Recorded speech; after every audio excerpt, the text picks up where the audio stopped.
Hey, what's up, everybody? This is Gigi from ComicWow coming at you from Baltimore Comic Con 2014. I am here with Brian Pulido. I feel like you're staring at me. I am staring at you. Keep going, though. I know, it's like I'm just thinking, Gigi smells kind of nice. Oh, thank you. That's a good compliment at Comic-Con. Right, You don't especially hear on that about Sunday. many people.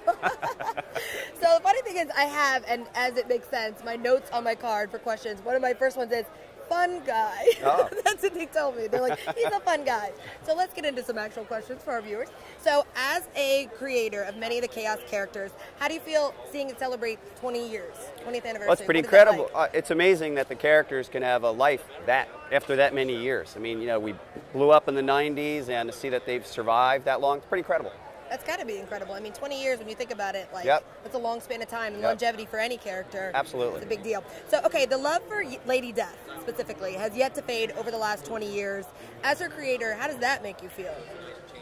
Lady Death's longevity blows me away. Like, in our household, we always thank Lady Death every day, because it's like she's something other than me. She's operating in her own universe, so it always blows us away. So on the note, like, what does that character mean to you? Like, is it almost like becomes like a member of the family in that sense, or is it something even bigger than you are in your brain? Well, for sure, Lady Death, it's almost as if she exists on her own, and I'm sort of the vessel that tells her story, and it has nothing to do with me. What's fascinating is, as I embark on new stories, she always seems to be very timely. So the new stories I'm writing now, it's as if she is for this time. And even though she's a character who's known for medieval time.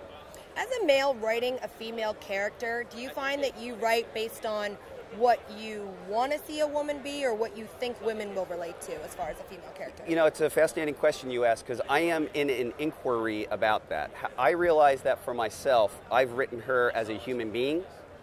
And who just happens to be a woman. Who happens to be a woman, so I don't know if I have the sensitivity or don't have the sensitivity. But what I would say about Lady Death is that she has a soft inside, tough outside, she's powerful, she's driven, she will take no compromise, she's not a victim, and I imagine that any human being can relate to that.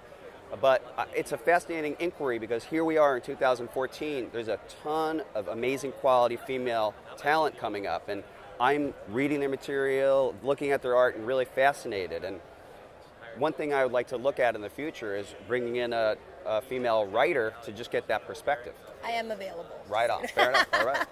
So, talking about comics outside your own creation, sure. Superheroes, who's your favorite? Captain America. And why? Well, because he represents the dream, the American dream. And here's my geek credentials, folks. I've been reading Captain America monthly since July 1974. Without fail. I've never missed an issue. Even if I was a poor college kid, a poor adult, I always got Cap. And to me, he just represents the American dream, not a party, not an ideology, what we all aspire to. Now, do you see yourself, like, when you you have a character that you love like that, do you find yourself taking inspiration from the characters you love to put into characters you create, or are they completely off the wall? In my case, it's totally separate. Like, I did grow up on Cap, but you could tell by the work that I've done, Nightmare on Elm Street, Texas Chainsaw Massacre, Chucky, they don't quite map. They're not very cappy. No. So I like reading heroic fiction and obviously other stuff, horror and stuff, but yeah, I'm not known for writing that stuff. Yeah, so it's just that's what you love within, and then you take your creativity elsewhere. I think that's my awesome, creativity is naturally just sort of dark and brutal. Which is funny, because you seem like such a nice and bright guy. Well, thank you. That's right. Bright and sunny. All right, I get it all out on the page. All right, can you tell us about any new projects that you're working on right now? Well, what I can tell you is that I will have some announcements, and the best thing to do is to stay tuned. Okay. Stay tuned to our website, ladydeathuniverse.com. In the next 60 days, we will definitely be unveiling some critical announcements about Lady Death's future. Okay, and can you let us know of any new characters that might be on the line for the Lady Death reboot? I can't tell you a darn thing. This interview's going great. Just kidding. Okay, so in conclusion, I want to thank you so much for your time. Pleasure's mine. What is your favorite thing about Baltimore Comic Con as a con? As a fan, I think I heard the word "This is America's Con," and what's neat about it is I'm a comic professional, but also a fan. And when I come here, I feel like I am with my brethren, because there's just tons of comics pros. It's very comic-centric, as opposed to other shows that have a different character, where it's now widened out to all sort of pop culture. But I can be a fan and walk and see all these pros that I've grown up and admired, the George Perez's, Walter Simonsons, and it makes me feel gooey inside. And in August, I just start getting real excited knowing I'm coming here. You know, like a little boy, just happy to see all these pros whose work I've admired through the years. That's awesome. I love that answer. It's right good. On. You'll go Baltimore. Go Baltimore. I lied. I do have one more question for you. So we saw that in San Diego Comic-Con, Daniel Radcliffe was going around dressed as Spider-Man so he could be amongst the group. And then Jack Black had the Stormtrooper.